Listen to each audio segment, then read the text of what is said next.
So this conversation, the way John started this conversation about mindfulness and trying to start meditation and immediately get distracted after like 25 seconds, I immediately thought of you in this situation. Does that Hmm. does that happen quite often when you're trying to focus on something and all of a sudden you see squirrels and 25 seconds later you're off in like La La Land somewhere else? Yeah, usually those squirrels have names. One of the primary names is Stuart Grazer. There's a squirrel. It's a very bushy-tailed squirrel that often takes me for my focus time, and his name is Stuart. Uh, Bushy-tailed squirrel. yeah, just very lively. Just very. He's got I am these locks lively. that are now flowing. Yeah. Very very bushy-tailed. Yeah, it's what I love about John and this conversation we had is he highlights one, when we talk about mindfulness and meditation. I think most of us jump in and are like, okay, I'm gonna crush this meditation thing for 1 hour. Like, come on, man. Like that's like, like you said, it's going to the gym and throwing a bunch of weight on the bar. You never lift, and I'm gonna lift these hundreds of pounds of weight. It's not gonna happen. But I will tell you what it made me think about during the course of the conversation is I had been doing a lot of meditating recently, and it's been awesome. But it's a lot of meditating in in the from a holistic standpoint. It's 3 minutes here, 4 minutes here, five here, and it was up to a point where it's about 11 minutes.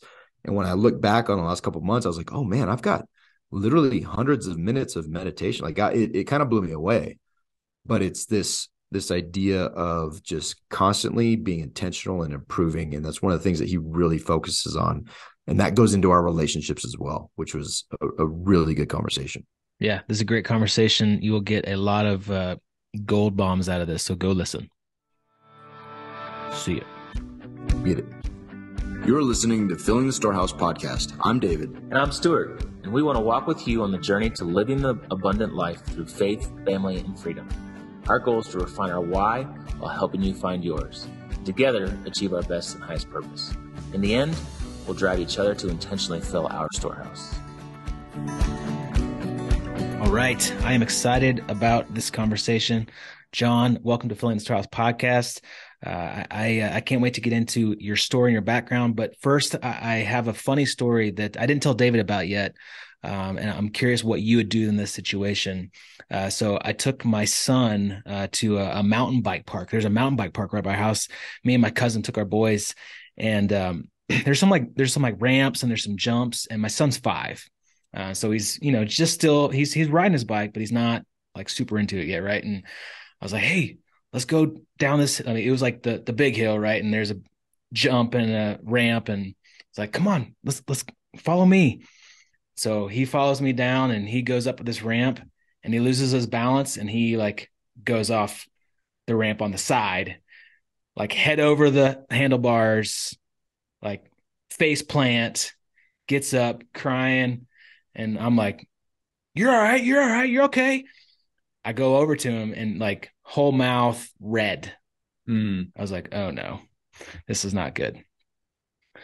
And I look at him and I'm like, you know, figuring out where he's bleeding.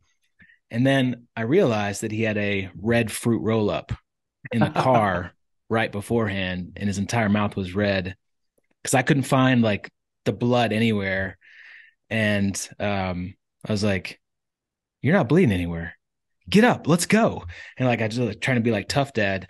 And I thought to myself afterwards, like, I don't know if that was the right like thing to say to him in the moment. You know what I mean? Like, do I just wanted to like get up and be tough dude, or should I have given him a little bit more grace and like be proud of him for trying to go off this ramp? I don't know. It was kind of a dad fail moment. I don't think so, man. It's probably a little bit of both, but I've been there, not to the park necessarily, but my daughter's just about to turn 6, and I think she was actually better at riding her bike when she was 3, and that was due to my dad fail.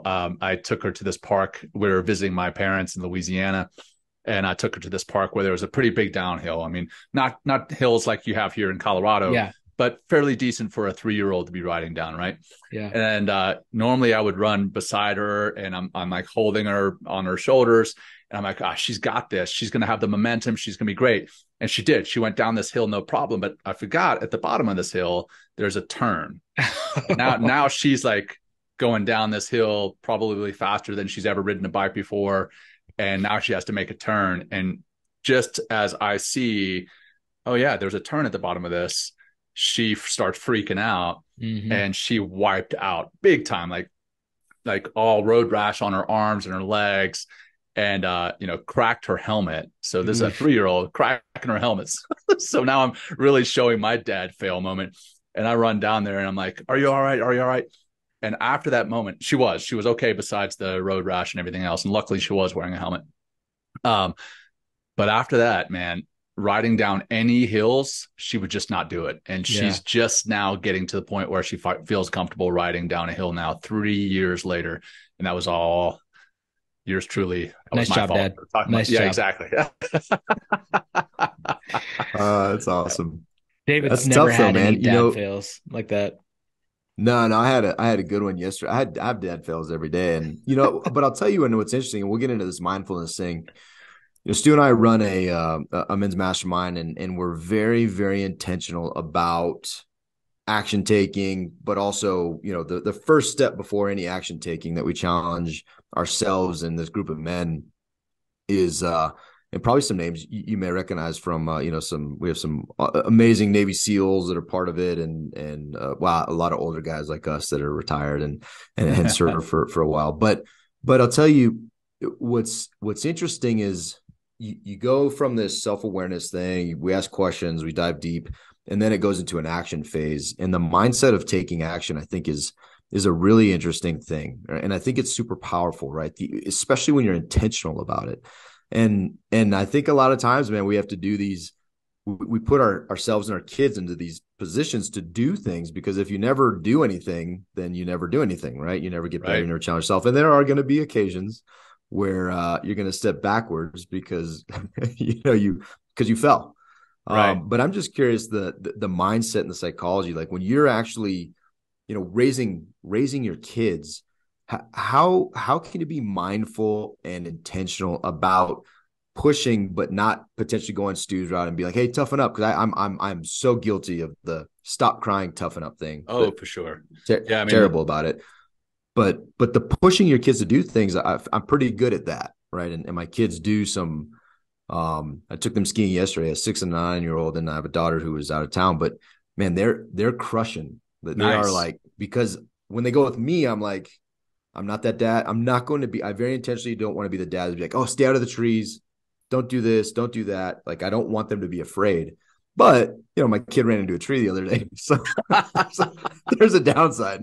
But anyways, the question to that is how do you achieve that balance from a very intentional, scientifically backed mindset perspective?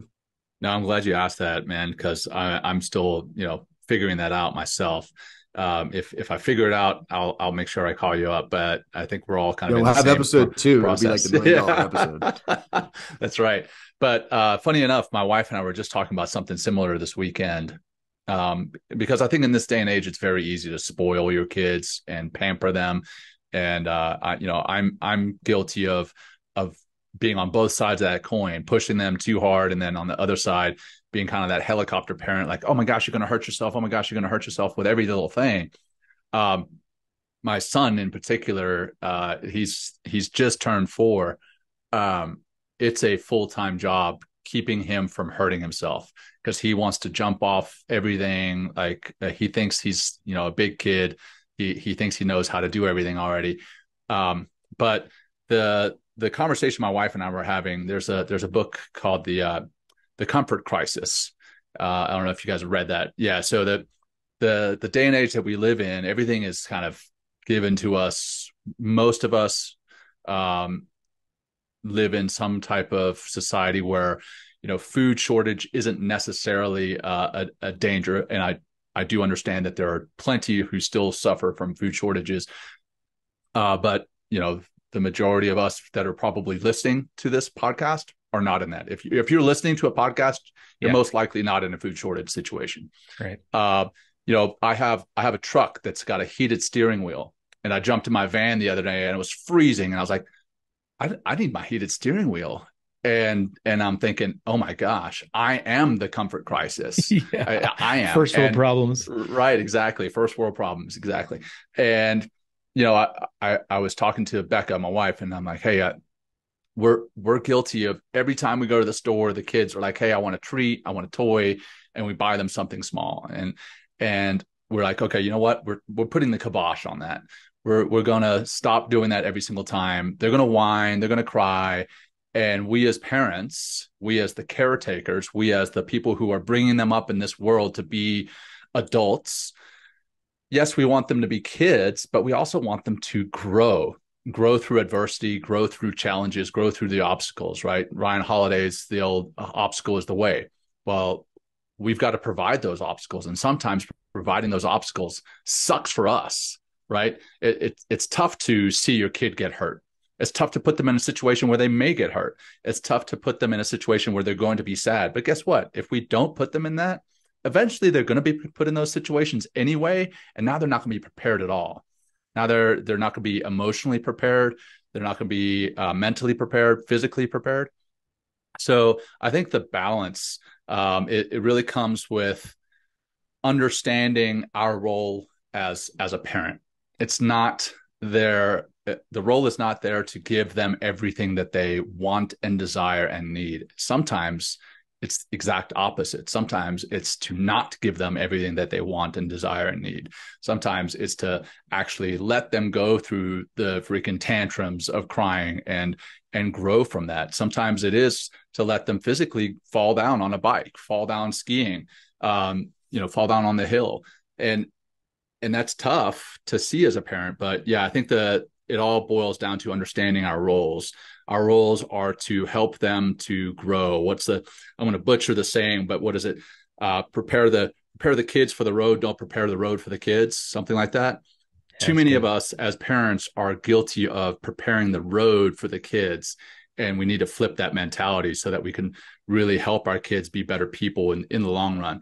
So I think, I don't know if that answered your question, but hopefully somewhere in there's an answer underneath all that babbling. No, I think it's great. I think you hit, and one thing that I heard that I think is really important is there's also an element of just doing it, right? There's an element of awareness and reading books like The Comfort Crisis. Stu and I highly recommend 2 books to parents specifically. There's probably a third coming. I just got it, so I need to read it. But the Screen-Free Parenting. But the 2 that we recommend are Coddling of the American Mind, because I think it really helps as parents to see what we're doing to our kids and the downside of that. And then one of the big advisors for that book was Lenore Skenazy, who we had on the podcast and wrote a book called Free Range Parenting. Oh yeah. And yep.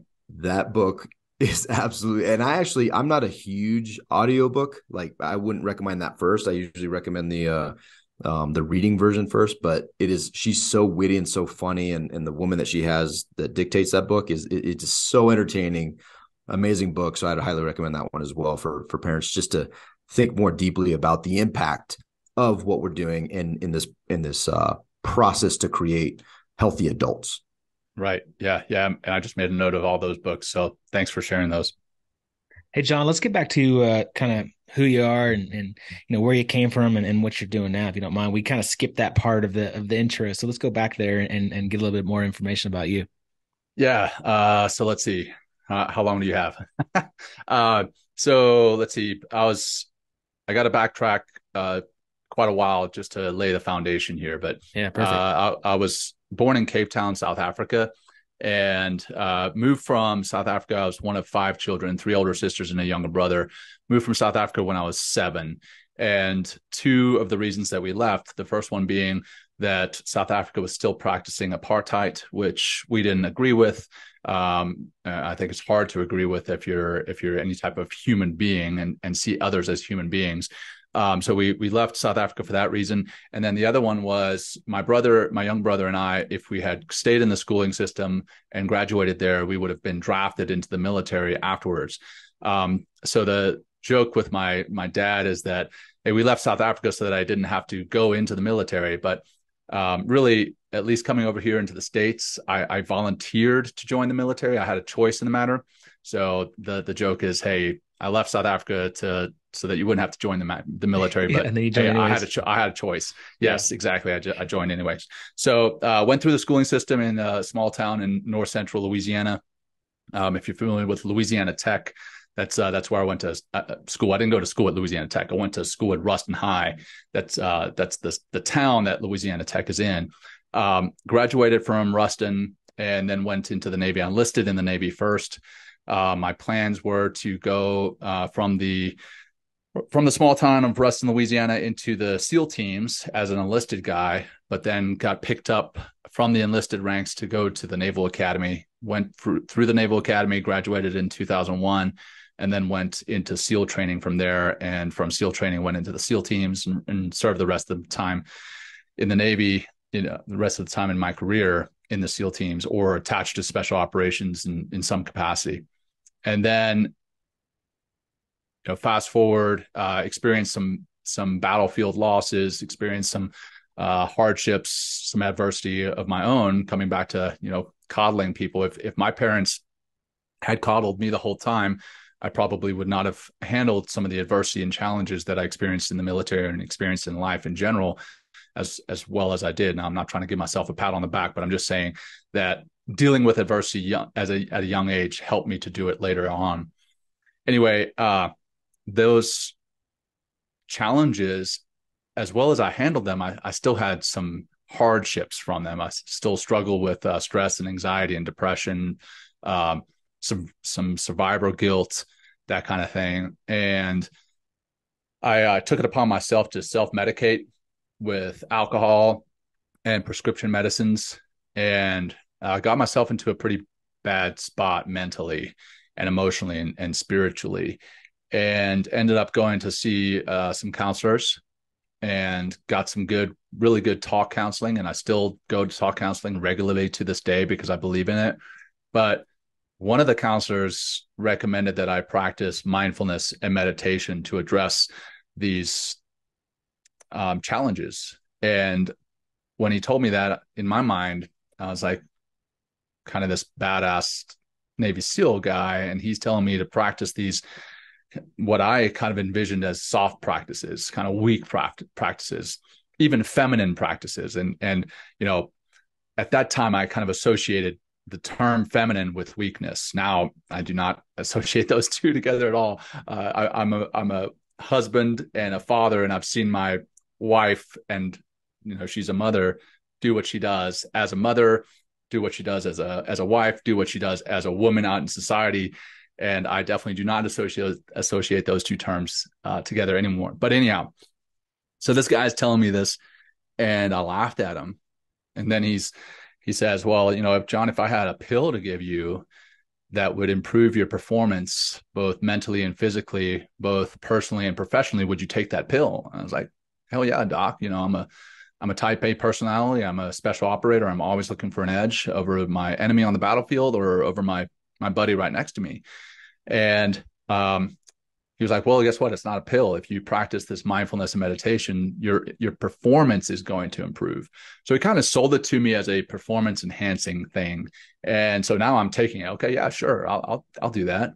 So the next day I go and I download the latest meditation app, and I sit right down as a type A personality. I'm like, I'm going to meditate for an hour. And crush meditation. Exactly. Yes. I don't know if you remember those commercials. There was a commercial, some type of German engineering commercial. I forget what it was for, but it's got this guy, and he like lays down on this glass bed. It's a bed made of glass. He's like, commence relaxation. And it's like super hardcore, and like his face is all super intense. Well, that's kind of how I attacked meditation, was like, I'm going to do this. And, about 25 seconds in, my mind is on everything except the meditation. Yeah, exactly. It's spiraling out of control, thinking about, I've got to do my tax return. I got to file, or I've got to, change the oil in my truck, or whatever the case may be. Anything except this meditation. So now I come out of the meditation. I quit. Honestly, I quit it. And I go back to the doc a couple of days later. I'm like, yeah, that meditation stuff, I can't meditate. And he's like, well, what did you do? And I tell him, hey, I jumped right into an hour-long meditation. And he's like, well, that's like lining up at the starting line of a marathon without ever having run a step before, going into the weight room and getting under 350 pounds on the bench press without ever having lifted weights before. So now he's speaking my language, right? I'm like, oh, all right. So what do you suggest? How do I get started? And so he introduces me to a very simple practice called box breathing. And if you guys are familiar with that at all, we actually did it in the military. We did it on the shooting range. We did it before we go into a shoot house for close quarter combat. And nobody called it meditation. So nobody really thought anything of it. But now he's saying this is a meditation. It's breath work, whatever. And he explains the physiology behind it. And for those of you who are listening, who are not familiar with box breathing, it's basically just breathing in for a set count, maybe a count of 4, holding that count for a count of 4, letting it out for a count of 4, holding it for a count of 4, and doing that 4 or 5 times. So that's like the edges of the box, right? And that changed how I felt physiologically. And it changed how I felt physiologically, emotionally, and spiritually in that moment. But then I would go out and get caught up in traffic, or get an email from a boss changing a deadline, or whatever the case may be. And I would get stressed out again, but then I would practice that just, couple breaths, and changed how I felt. And eventually that feeling lasted longer and longer, and it started to overlap from one exercise to the next. And I feel that, after about 2 or 3 months, I started to see differences in how I was feeling, how I was performing, and then also how I felt about life in general. And I was able to come off, most of my medications, and feel completely whole again.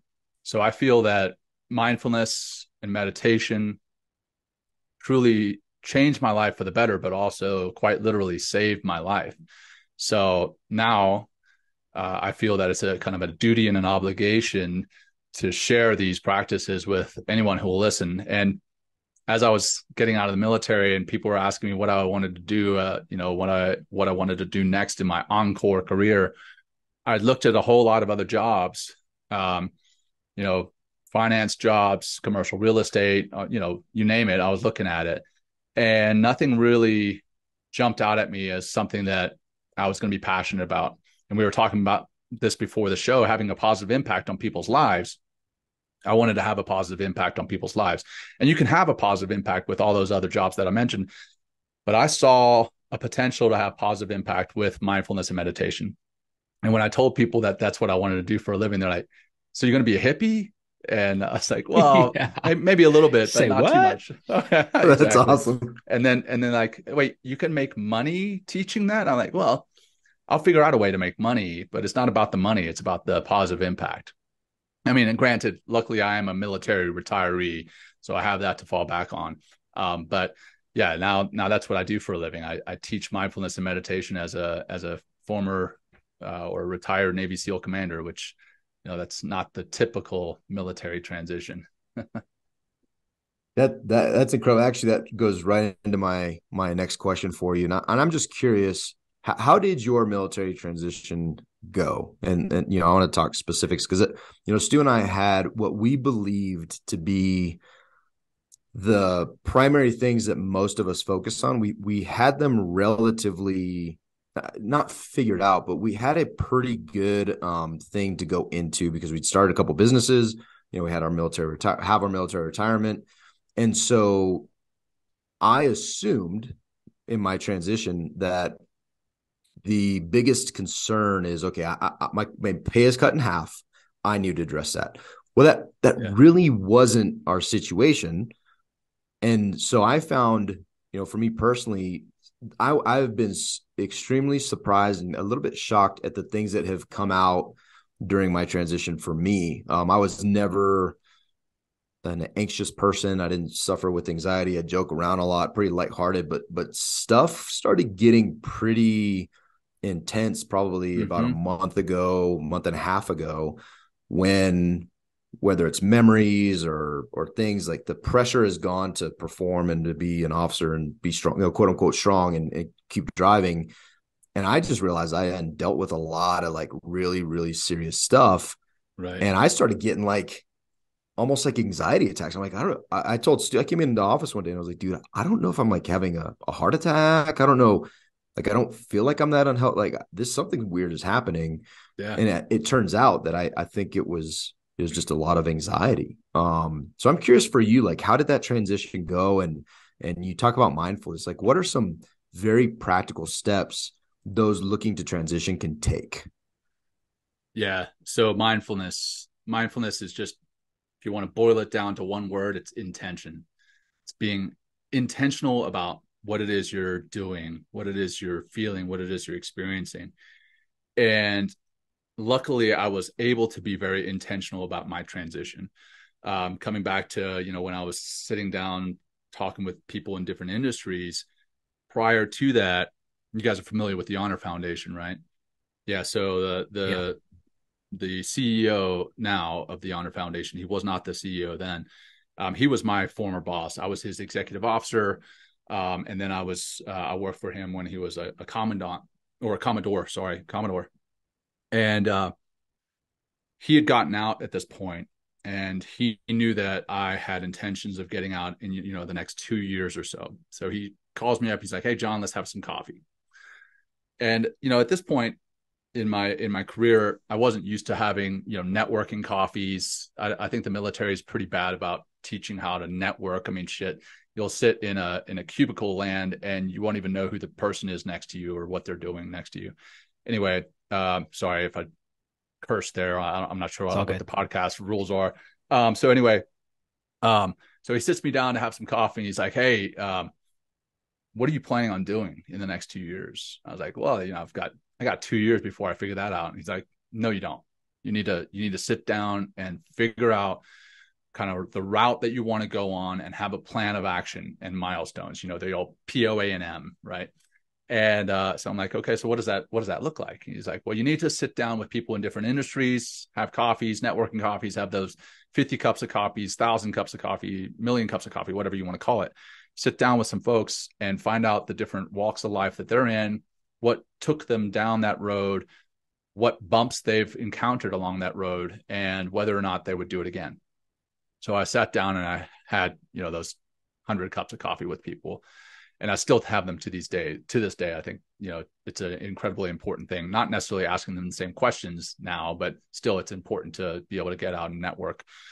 So I sit down again with the same people in the same industries that I mentioned before, kind of different finance, commercial real estate, private equity, whatever. And I realized again that none of that was what I wanted to do. Not anything against those lines of work, not at all, but it just wasn't what I wanted to do. So I figured out, okay, coming back to what I mentioned before, I wanted to teach meditation and mindfulness. So I literally mapped out, by this point now I've been talking to people for 6 months. I mapped out the next 18 months of my military career and what I needed to do in those 18 months to prepare myself that on August 1st, 2020, when I'm no longer wearing a uniform, when I've hung that uniform up, what am I going to be doing? So I was like, okay, well, I've got to go to this class. I've got to get certified in mindfulness and meditation. I've got to be able to actually teach it. I've got to have practiced it. I've got to have my own practice. And that, I think, the intentional side of things set me up for success through the transition. Now, that said, going through the various transition programs that are out there. I went through the Honor Foundation as a retiring SEAL. I was lucky enough to go through the Honor Foundation. I went through the Commit Foundation. I went through, American corporate partners. I spoke to people in different corporate industries. So there's great programs that are out there. The military transition programs that are out there, they kind of teach you, hey, you got to doctor up your resume, take the military jargon and change it into civilian verbiage. You got to know what to wear to an interview. These are the words you should say at an interview. Okay, that's great. That's helpful, but it's not enough. What I found in my transition, and coming back to your question, Dave, I had some anxiety after I left because I felt that I had abandoned the team and that I had been abandoned by the team. And when I say team, I don't necessarily mean SEAL team. I just mean the military as a whole. I felt that I was a piece in the machine. And when I left, that machine kept going and it didn't stop. So I felt almost as though my role was not as important as I kind of made it in my mind. It was important. Every service member's role is important. But in my mind, I convinced myself, oh, the Navy kept going without me. And I retired right at the height of the pandemic. Like my retirement was literally a text from my '06 boss as I was driving out of Virginia Beach saying, thanks for your service. Didn't do a retirement That's ceremony or rough. anything. Yeah, it sucked. So anyway, so I felt that I'd been abandoned, but I also felt like knowing that the guys were still getting out there and fighting on the battlefield. There were still men and women putting their lives on the line, men and women sacrificing by, putting themselves away from their family for some extended periods of time. Whereas I'm here now, I'm with my family all the time. I get to go home at 5 o'clock. I get to go to Starbucks and order my coffee a certain way. And I felt now that I had abandoned them. So it's kind of like this double-edged sword. That was not a piece that I was prepared for mentally. And that caused a lot of grief and anxiety in me. Luckily, I did have meditation and mindfulness as a tool in my, the proverbial toolbox or tool bag or whatever you want to call it. I had that there and I went to it. And when these feelings bubbled up, I went and saw counselors about it. And I still talk to counselors about that and many other things. So I think that's one thing that a lot of transition programs don't necessarily address. They prepare you for your next career. They prepare you for understanding your why, but I don't think they prepare you for literally the emotions that you're going to experience when you hang that uniform up the last time. You're like, oh man, I'm no longer Commander Macaskill. I'm no longer Colonel Schmuckatelli, whoever. I am Jon Macaskill, and that's different and feels different. When I walk into a room in civilian clothes like I'm wearing now, nobody knows me. Nobody knows who I am. Whereas when I walked into a room in my military uniform, they saw my rank, they saw my ribbons, they saw my service, they saw my specialty. There's like instant recognition of who you are and what you've done. Now there's not. And I think that emotional side is something that needs to be addressed more. And I do see programs doing it more, but I think there really can't be enough of that. So so coming back to your original question, that, hey, next career, what am I going to do? What transition looks like, what I need to do before I get out, what I need to do after I get out. That definitely causes some anxiety, but I think the root of a lot of the anxiety afterwards is feeling that sense of abandonment and abandoning the team.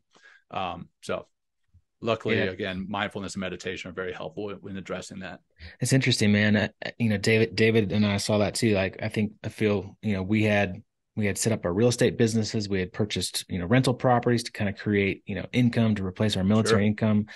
And I think a lot of these programs you're talking about that we went through some of them as well is the focus is so heavily weighed to what career are you doing next? What job are you doing next? What are you doing to replace income? It's all about the money. Yes. It's all about, that next step. But this emotional side, the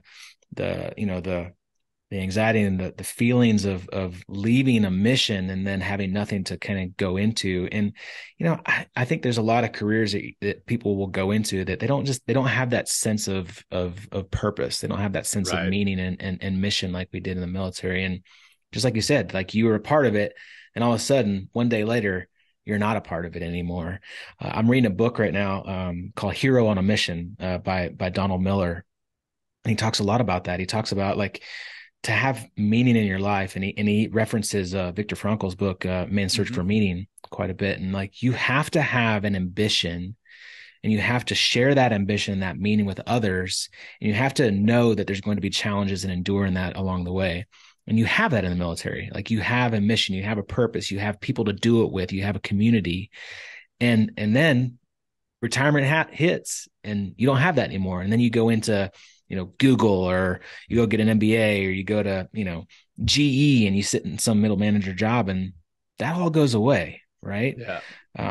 And then there's those feelings of like stuff that you've been bottled up for so long. David and I have talked about it a lot. Like, we have people dying. You're dealing with that. You have suicide. You have, you know, people you got to deal with. You got checklists, all this stuff, and you just bottle it up inside because you got to move on. You're leading. Right. You're leading Yep. teams, and then all that ends, and now you have time on your hands, and all that kind of starts to come up.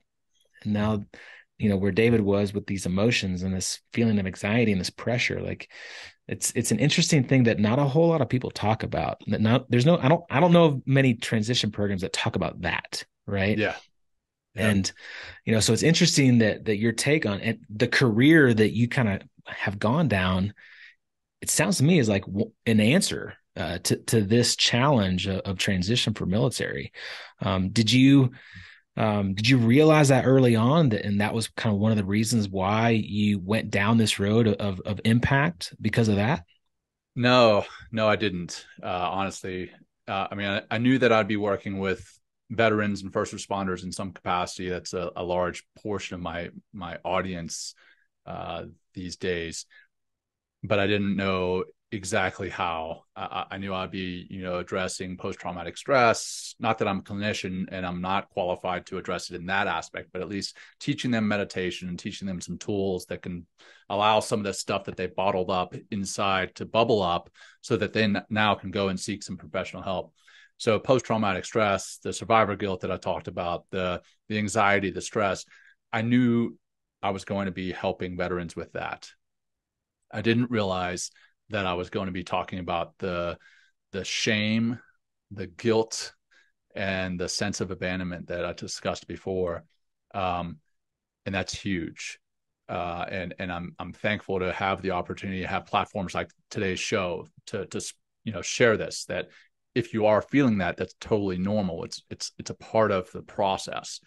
So don't beat yourself up for leaving the military. When the time was right, the time was right. Don't beat yourself up for it.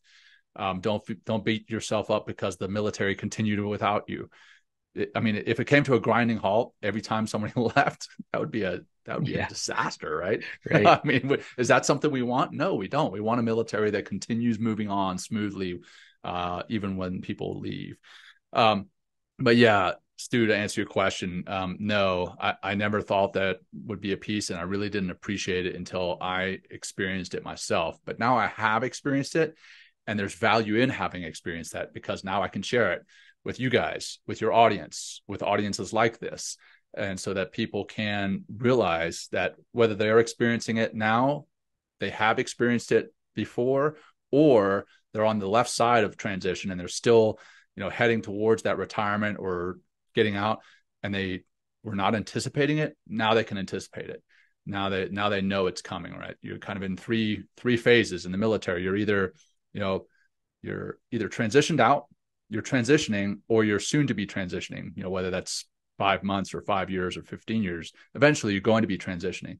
So you got to prepare for it, prepare for the interviews, prepare for the resumes, prepare for those next jobs, but you also got to prepare yourself mentally and emotionally for what that feels like. So always prepare. That's good stuff, man. Yeah. And I think that's great advice. It's funny. I was talking to someone who's moving out here, young Army guy that's getting out, and there was a connection made, and I was like, look, there are things that you're going to go through a transition. I want to be a resource for you. Let's grab a cup of coffee. But I also want to just unsolicited, I just want to tell you some of the things that I did not think about and that became challenges. And I think you can really get ahead of. And I started talking about, and I could hear on the phone, this guy's never met me. And I'm a very much, there's very few things I just won't jump in and share about. I'm not one of those I'm maybe an overshare, but I was like, look, man, like there are things that you probably experience, and you should at least look at those things, acknowledge them, recognize that there's a transition, but also, hey, spend some time doing this, spend some time self-awareness, spend some time really writing down things that you believe you're passionate about, so you don't just jump into a job, or at least you jump into the job knowing, hey, I'm jumping into a job, right? You go in there very aware, and like you said, with intentionality and the intention of doing it. And I think that's I think it's a beautiful thing and great advice. And also one thing that you hit on, I'd like to dive a little deeper in, You mentioned that there's an element, there's a place for professional help, right? That I think that is a great thing. I personally am seeking counseling. Stu has had counseling. Like these are great things, but there's something else that I think is severely underestimated, and it's the power, and kind of what you're talking about through your coaching, but it's the power of community. And even if that community is just with a coach, it's the power of knowing that I am not alone. Like, is it weird that I feel like I'm abandoning the military? No, it's not weird. Like, let's talk about that, because the feelings that you're having, and I hate to say it this way, but you're not that special, right? Like you are not that unique in the sense of you're very special. Our listeners are very special to us. No, I get it. I know what you mean. But you're not special in the sense of